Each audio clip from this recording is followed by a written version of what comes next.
Lesson 4th. The Silver Living.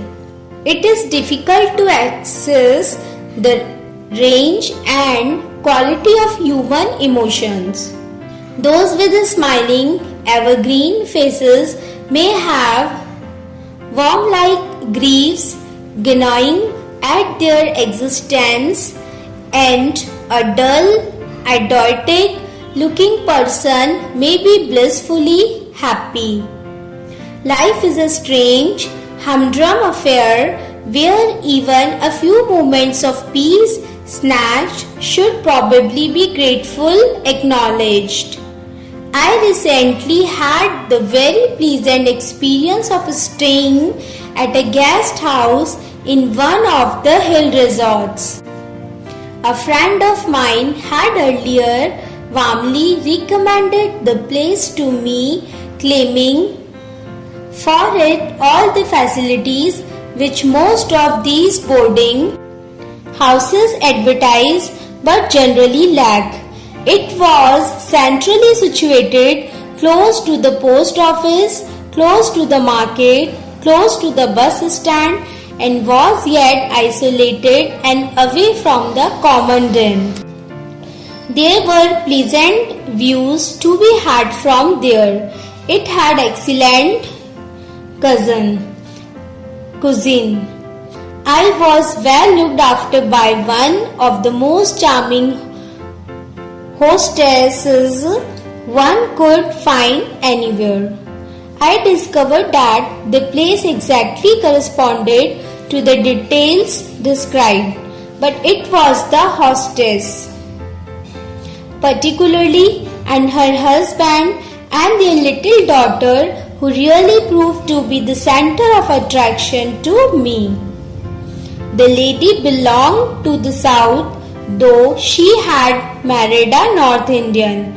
She was rather dark but had a very pleasant face, all smiles and kindness. The husband was a Swarthy man with large bony limbs.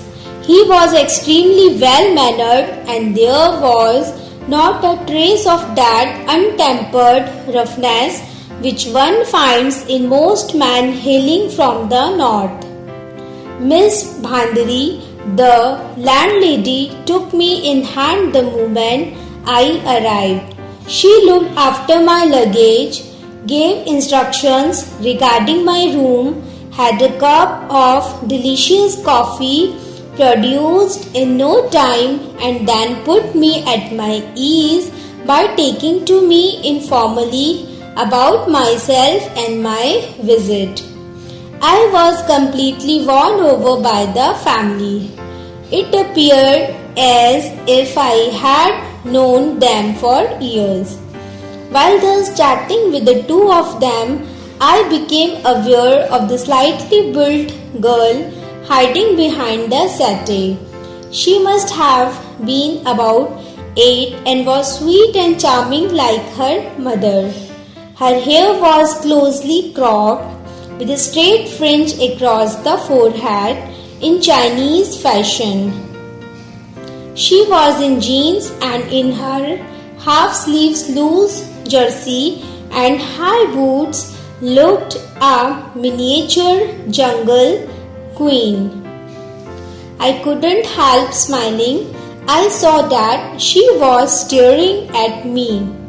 I said, "What's your name?" and beckoned to her to come to me. The girl became immediately self-conscious, shook her head and stood where she was.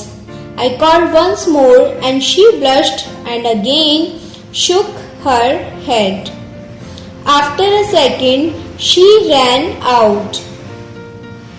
I suddenly became aware of an awkward pause in the room and turning to look at the Bhandaras, I discovered that both of them were frowning, a painful look on their faces. Mr. Bhandari squeezed the arm of his wife and said apologetically, I am sorry, Mr. Dhanda. You see, your daughter can't hear anything nor speak. That's why she didn't come to you. It did not take me long to see that this was a situation the poor parents had to put up with almost daily, for every day one or two guests left and new ones came along, and at the very first meeting or soon afterwards they would run into the child, be fascinated by her charm and beauty and want to talk to her, to pat her, and so on. And every time it would result in the child silently smiling, sighing, and withdrawing, leaving looks of agony on the faces of her parents. Often it would lead to lengthy explanations as to how the calamity had come about, for many of the inquisitive visitors liked to know if it was from birth or the result of an accident. The queries were answered by the parents haltingly and with obvious anguish. What struck me as the most worst part of situation was that the girl would be often gravely looking on, her eyes engaged with horror and self-pity. She did not go to school as there was none to cater for her needs. They had tried to teach her at home, but without success. To save the child from such repeated humiliation, I one day suggested something to the Bhandris, which the parents, after some trepidation, agreed to try. We decided to have bits of paper typed and to hand over one of these chits duly sealed in cover to every new visitor as soon as he entered the guest house. The text of the chit ran, "Our daughter is deaf and dumb. You may hurt her by trying to be friendly too soon, as he can neither understand nor reply to your kind words. You are requested to please give her time to approach you and make you acquaintance. Thank you." The ruse worked well, even beyond our expectations, though a few sympathetic questions were still put to the parents. The poor child was spared. Later, the girl himself slowly became intimate with many of the guests. The Bhandri felt relieved and thought that at least one of their problem was temporarily solved. But they had a strange visitor one day. It was late in the afternoon and I was talking to the landlord about some packed lunch that I needed for the next day. I was planning a short excursion by myself to a group of caves nearby. The landlord was in a hurry arranging things for a new guest who had booked a room for the season and was supposed to be moving in any moment, arriving by the mail train. And sure enough, soon a young man came in, a porter carrying his luggage. He was barely 25, clad in all ill-fitting tweed suit with dropping shoulders and wide trouser bottom. Because of the journey, he looked untidy, his hair, his necktie and his shoes all unkempt and needing attention. But he had a cheerful face and jet black eyes sparkling with untidy. Mr. Bhandri stepped forward and asked, "Mr. Dravid, I presume?" The young man looked closely at his face, smiled and nodded. Room number 18, please. Everything is ready. The young man again looked at him, smiled, and nodded. He paid the porter, who bowed low, for he was not asked to return the change, and disappeared. The young man gave me a brief, friendly look and sat before a huge book which the landlord had pushed before him, making the necessary entries about himself and his intended stay. At his time, he discovered the sealed envelope containing the type-sheet lying on the table, addressed to him by name. He took the cover and tore it open. This coincided with the entry of the landlady into the room. She hurriedly asked her husband if this was the new guest, and having received confirmation, came forward and shook hands with the young man. "Would you like to have a hot bath immediately or tea first?" The young man pursued his lips and shrugged his shoulders, obviously implying that one would be as good as the other and that he had no preferences. Both the landlord and the landlady were now slightly disconcerted by what they inferred to be their guest's pride and arrogance, since he had not even deigned to reply adequately to their polite inquiries. The young man meanwhile took out the typed sheet and started reading it. As soon as he had gone through it, he looked around astonished. The little girl, Pramodini, was at the moment playing in the courtyard. We could see her sitting near the flower beds. The young man looked at all of us with a smile and darted out towards her. "Now this is very strange," Mrs. Bhandari cried out in protest. "How rude he is! He should not have ignored our request like this," the landlord put in more mildly.